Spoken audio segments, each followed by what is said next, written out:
sore para mahasiswa, kita ketemu lagi pada pertemuan ke-10.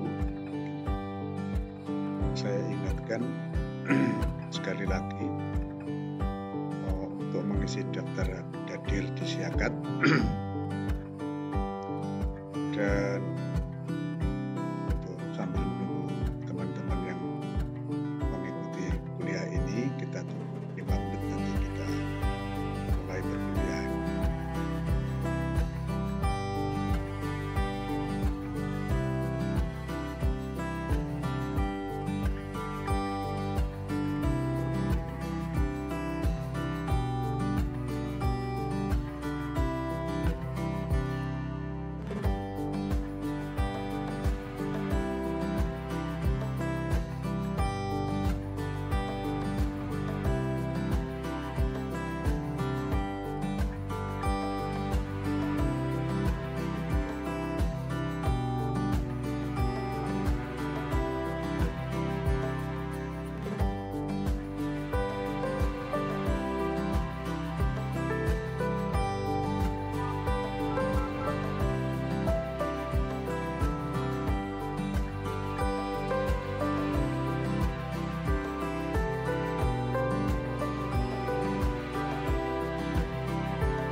Oke, para mahasiswa, kita mulai saja perkuliahan pada sore hari ini. Pertemuan yang ke-10 ini kita akan membahas tentang penilaian kinerja.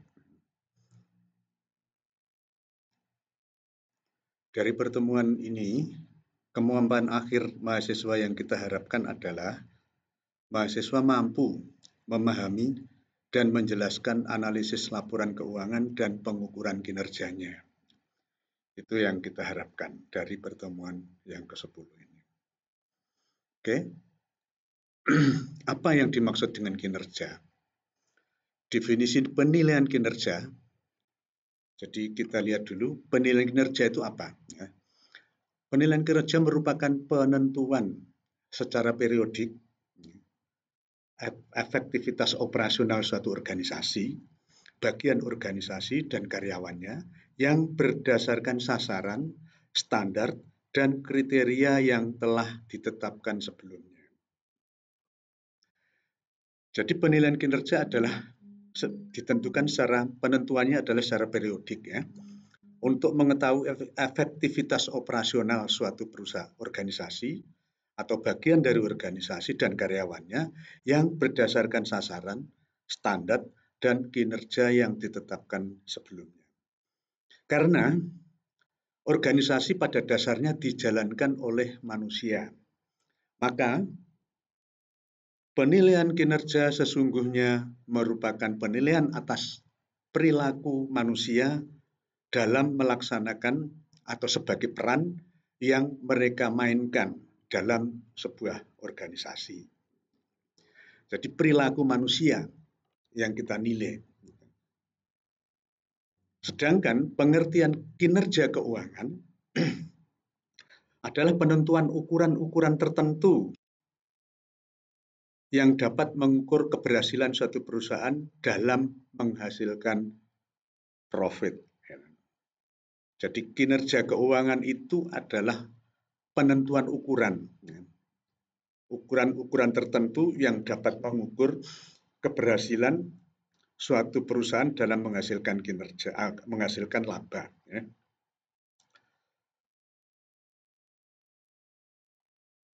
Tujuan dari penilaian kinerja ini menurut Pak Mulyadi, yaitu untuk memotivasi karyawan dalam mencapai sasaran organisasi dan dalam mematuhi standar perilaku yang telah ditetapkan sebelumnya agar membuahkan tindakan dan hasil yang diinginkan. Jadi penilaian kinerja itu tujuannya untuk memotivasi karyawan untuk mencapai suatu sasaran tujuan organisasi yang ditetapkan sebelumnya. Itu dengan membuahkan hasil tindakan, membuahkan tindakan dan hasil yang diinginkan. Jadi standar perilaku dapat berupa kebijakan manajemen atau rencana formal yang dituangkan dalam anggaran. Itu salah satunya. Kemudian penilaian selanjutnya, penilaian kinerja itu dilakukan untuk menekan perilaku yang tidak semestinya atau perilaku yang menyimpang dari yang sudah ditetapkan, dan untuk merangsang dan menegakkan perilaku yang semestinya diinginkan melalui umpan balik hasil kinerja dan waktu serta penghargaan baik yang bersifat intrinsik maupun yang bersifat ekstrinsik. Ya. Jadi tujuannya itu ya, penilaian kinerja itu menekan perilaku yang menyimpang atau yang tidak semestinya dan untuk merangsang dan menegakkan perilaku yang seharusnya dilakukan melalui umpan balik hasil kinerja.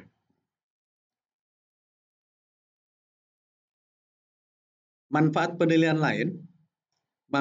kinerja lainnya adalah mengelola operasi organisasi secara efektif dan efisien melalui peningkatan motivasi karyawan secara maksimal.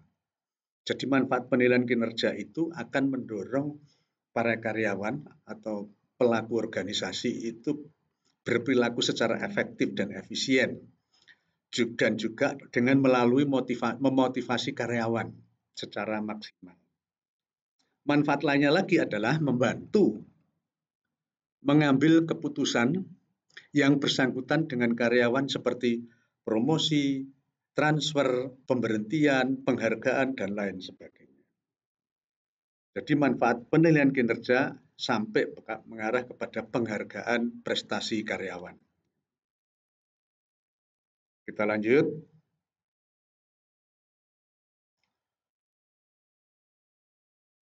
Manfaat lainnya adalah mengidentifikasi kebutuhan pelatihan. Jadi karyawannya itu punya kemampuan seperti apa, yang dibutuhkan perusahaan seperti apa. Nah, di situ akan terlihat dari penilaian kinerja itu manfaat perlu atau dibutuhkan pelatihan yang seperti apa, dan pengembangan karyawannya untuk mengembangkan karyawan dan untuk menyediakan kriteria seleksi dan evaluasi program pelatihan karyawan itu sendiri. Nah, dengan penilaian kinerja itu akan diketahui kekurangan karyawan apa yang dibutuhkan oleh perusahaan apa, itu dilakukan pelatihan. Bentuk pelatihannya seperti apa, kemudian penyediaan kriteria seleksinya. Kemudian manfaat berikutnya adalah menyediakan umpan balik bagi karyawan mengenai bagaimana atasan mereka menilai kinerja mereka.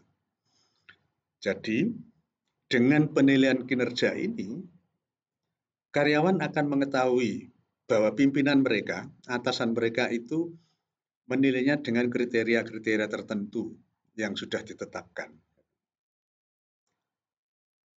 Seperti yang saya sampaikan, manfaatnya lagi adalah menyediakan dasar bagi distribusi penghargaan karyawan yang berprestasi.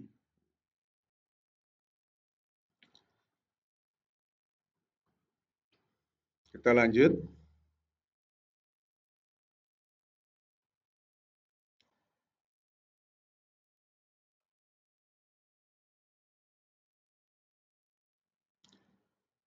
Kerangka untuk merancang sistem penilaian kinerja itu membutuhkan strategi, ya.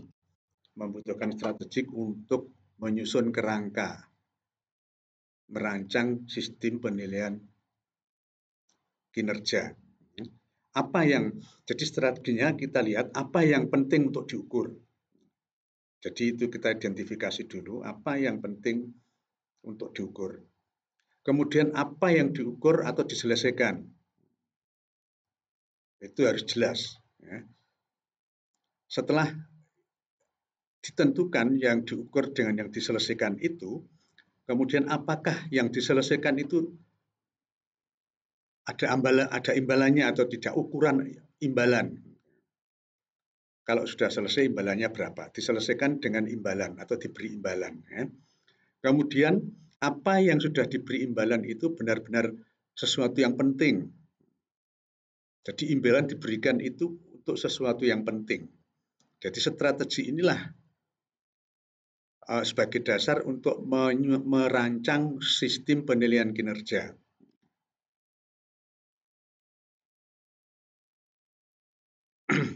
Kemudian sistem penilaian kinerja itu juga dengan balance scorecard. Ya.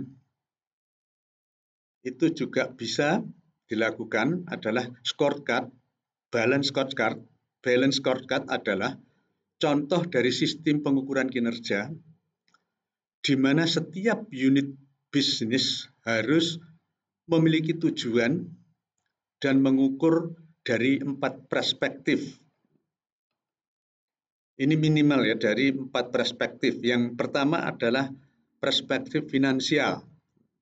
Itu bisa dilihat dari margin labanya. Kemudian dilihat dari break even point-nya atau dilihat dari return of asset-nya. Kemudian arus kas-nya. Ini bisa harus diperhatikan 4 perspektif ini, terutama perspektif keuangan ini atau finansial ini. Karena perusahaan itu pasti profit motif. Jadi harus dilihat yang pertama adalah marginnya seperti apa, BEP-nya kapan, return of asset-nya kapan, arus kasnya bagaimana. Kemudian yang kedua adalah pelanggan. Pelanggan ini bisa dilihat dari pangsa pasarnya seperti apa, indeks kepuasan konsumennya seperti apa. Ini harus diketahui perusahaan agar bisa digunakan untuk menyusun sistem pengukuran kinerjanya. Kemudian pihak untuk menyusun sistem kinerja mengukur sistem pengukuran kinerja, yang lain adalah kita lihat dari pihak internalnya, bagaimana karyawannya, bagaimana pengurangan waktu siklusnya yang biasanya diukur setahun sekali, kemudian atau 6 bulan sekali, atau 3 bulan sekali menjadi 1 bulanan, tergantung dari proses produksinya dan apa jenis produksinya. Kemudian perspektif yang keempat adalah inovasi. Ini termasuk pengembangan ya, dan pembelajaran. Presentase penjualan produk baru. Jadi inovasinya seperti apa? Ini yang harus dilihat agar sistem pengukuran kinerja itu bisa memunculkan inovasi-inovasi dan pembelajaran.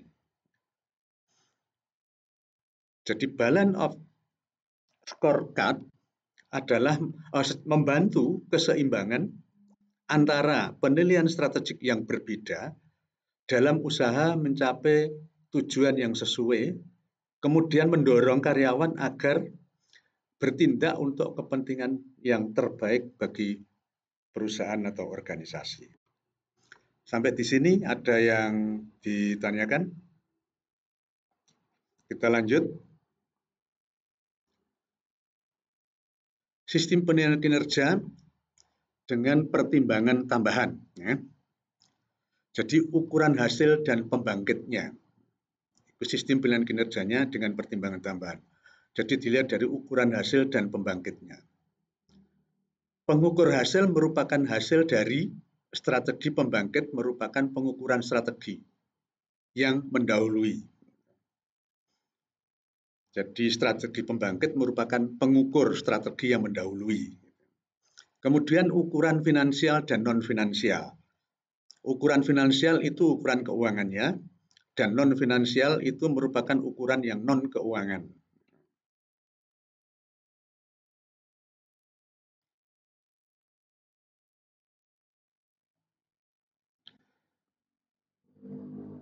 Sistem penilaian kinerja lagi, ya, dengan pertimbangan tambahan lagi adalah ukuran internal dan eksternal. Jadi yang diukur adalah merupakan yang intern perusahaan. Kalau ukuran eksternal adalah ukuran yang dari luar perusahaan. Ya. Kemudian perubahan pendorong penilaian, yaitu kemampuan untuk mengukur hasil dan pembangkit sekaligus yang menyebabkan organisasi bertindak sesuai dengan strateginya.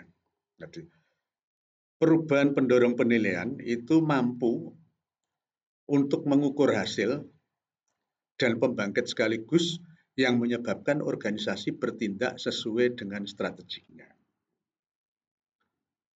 Jadi hubungan sebab akibat antar ukuran.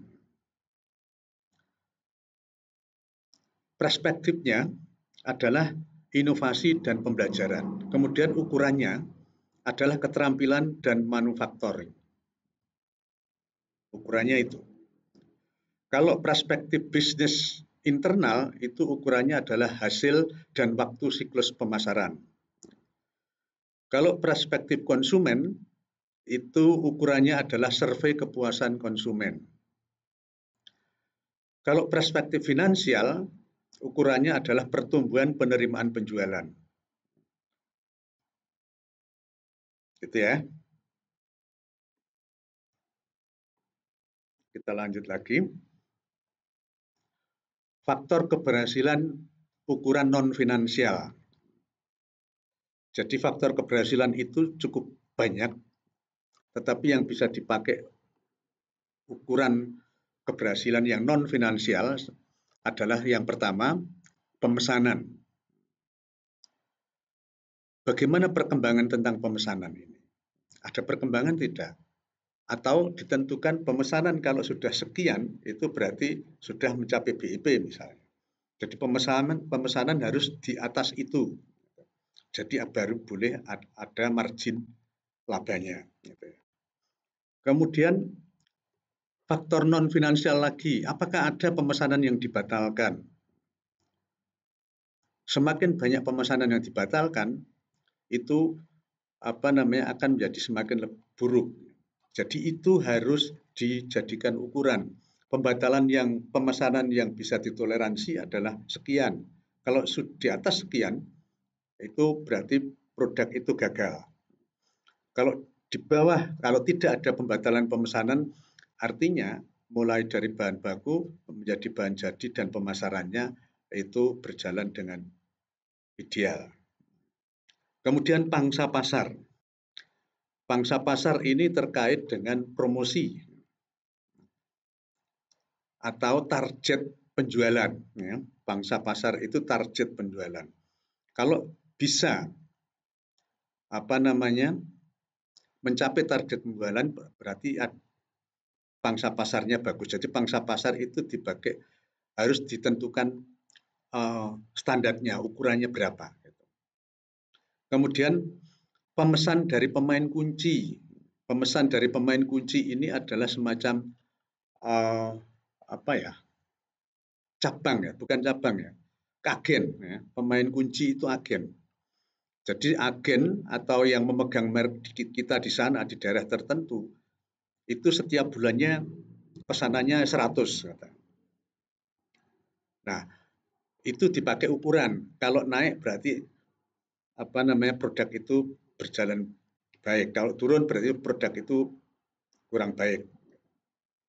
Kemudian kepuasan pelanggan. Ini kita diukur dari setelah penjualan, servis setelah penjualan. Jadi apakah kita menjual kepada pelanggan ini, pelanggannya puas atau tidak, itu nanti akan diukur dari pelayanan setelah penjualan. Kemudian ingatan pelanggan, ini juga dilakukan dengan promosi. Kemudian kesetiaan pelanggan, ini adalah pelanggan permanen, pelanggan permanen. Itu juga harus ditentukan ukurannya untuk mengukur faktor-faktor keberhasilan dari ukuran non finansial. Faktor kunci keberhasilan pada proses internal itu bisa dilihat dari pemanfaatan kapasitas. Jadi semua peralatan di perusahaan itu sudah digunakan secara optimal. Itu pemanfaatan kapasitasnya. Kemudian pengiriman barang tepat waktu. Jadi kita dalam proses penjualan, pemasaran, ini pengiriman barang harus tepat waktu. Itu kunci keberhasilannya. Ya. Kemudian ini yang ada di bawah kendali kita. Ya. Kemudian perputaran persediaan. Ini rantai pasokan. Ya. Itu ada di kendali internal. Kualitas produk dan bahan baku serta barang jadi itu juga berada di kendali internal. Kemudian waktu siklus. Waktu siklus ini bisa kita lihat kalau kemarin misalnya produk itu baru BIP 6 bulan. Nah, ini bisa enggak BIP dalam 5 bulan gitu. Ya, salah satu contohnya seperti itu. Oke, ada yang ditanyakan? Kalau enggak, kita lanjut. Pelaksanaan sistem penilaian kinerja. Sistem penilaian kinerja itu mendefinisikan strategi scorecard dapat digunakan untuk menjalin hubungan antara strategi dengan tindakan operasionalnya. Jadi dengan scorecard itu bisa dipakai pedoman untuk menilai tindakan operasionalnya. Apakah sudah sesuai dengan strateginya atau tidak. Yang kedua, mendefinisikan pengukuran dari strategi. Organisasi harus fokus pada sedikit ukuran kritis pada titik ini. Dan masing-masing pengukur harus dihubungkan satu sama lain. Jadi semakin banyak ukuran itu nanti akan semakin menjadi tidak fokus. Dan satu sama lain ukuran itu saling terkait. Karena proses dari bahan mentah, proses produksi dan barang jadi itu adalah satu rangkaian. Selanjutnya pelaksanaan sistem penilaian kinerjanya yang ketiga adalah menyatukan ukuran dalam sistem manajemen scorecard yang harus menyatu dengan struktur formal maupun informal organisasi. Jadi menyatukan ukuran dalam scorecard-nya itu. Kemudian yang keempat, meninjau ukuran serta hasilnya dengan sering tinjauan haruslah dilakukan dengan konsisten dan terus-menerus oleh manajemen. Jadi penilaian kinerja itu melekat. Makanya scorecard ini akan sangat membantu untuk itu. Kemudian kesulitan dalam pelaksanaan. Kesulitan dalam pelaksanaan penilaian kinerja, sistem penilaian kinerja. Kesulitannya adalah hubungan yang buruk antara ukuran non-finansial serta hasilnya. Itu tidak ada garansi bahwa profitabilitas masa depan akan mengikuti target pada area non-finansial. Jadi target pada area non-finansial itu ukurannya tidak selalu tidak ada tidak ada garansi ya, karena hubungan yang buruk antara ukuran itu, jadi tidak ada ukuran dengan non-finansial serta hasilnya. Itu sulit untuk dikaitkan dengan profitabilitas masa depan dan akan mengikuti target pada area non-finansial. Kemudian yang selanjutnya, penetapan hasil finansial. Penetapan ini sering membuat manajer merasa tertekan. Jadi misalnya target finansialnya 100, padahal kemarin-kemarin dia baru 75 atau 80. Nah ini sering membuat manajer secara stres kalau dia tidak bisa mencapai penetapan secara finansial, target secara finansial dia tertekan dan itu akan membuat frustasi. Kesulitannya di sana. Kemudian kesulitan yang berikutnya adalah ukuran tidak diperbarui. Nah, makanya tadi yang dilakukan adalah terus-menerus ya. Jadi perusahaan harus terus-menerus menggunakan merubah ukuran. Perusahaan jangan terus-menerus menggunakan satu ukuran dengan strategi yang lalu. Karena strateginya berubah, ukuran yang digunakan adalah berdasarkan strategi yang baru. Oke. Kesulitan yang lain adalah terlalu banyak penilaian. Itu akan membawa dampak manajer kehilangan fokus karena mencoba banyak hal. Ini karena penilaiannya banyak, jadi manajer itu kurang fokus. Kesulitan lainnya adalah dalam menetapkan pertukaran kombinasi ukuran finansial dan non-finansial. Membuat sulit untuk menentukan pertukaran antara ukuran finansial dan non-finansial. Itu ya. Kita lanjut. Sistem pengendalian sebagai strategi alat implementasi. Alat untuk pelaksanaan ya. Sistem pengendalian sebagai strategi alat pelaksanaan, implementasi. Strategi yang dipilih apa? Kemudian faktor-faktor keberhasilan yang penting mana? Itu yang harus dipegang. Kemudian itu akan dipakai sebagai dasar untuk rancangan dan operasi sistem pengendalian manajemennya. Itu ya. Pengendalian interaktif.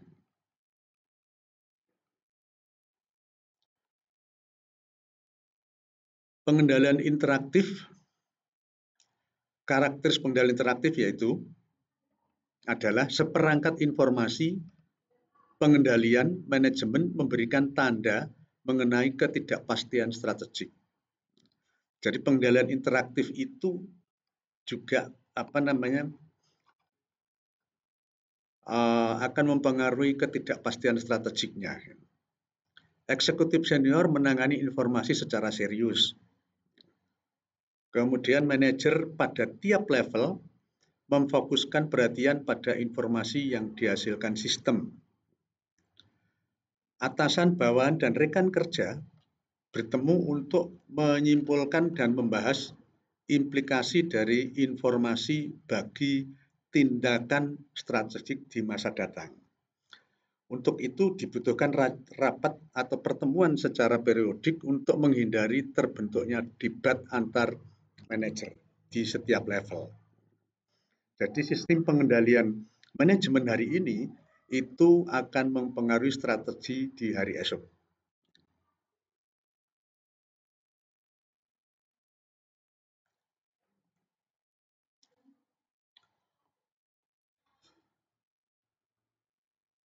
Oke.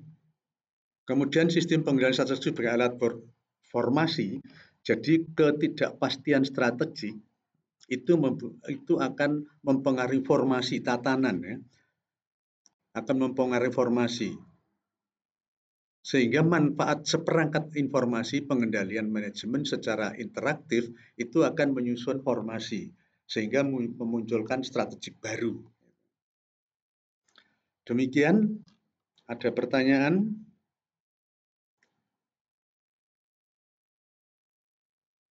Kalau tidak ada pertanyaan, pertemuan hari ini kita akhiri sampai di sini dan kita akan ketemu di minggu berikutnya. Terima kasih, kurang lebihnya mohon maaf. Assalamualaikum warahmatullahi wabarakatuh.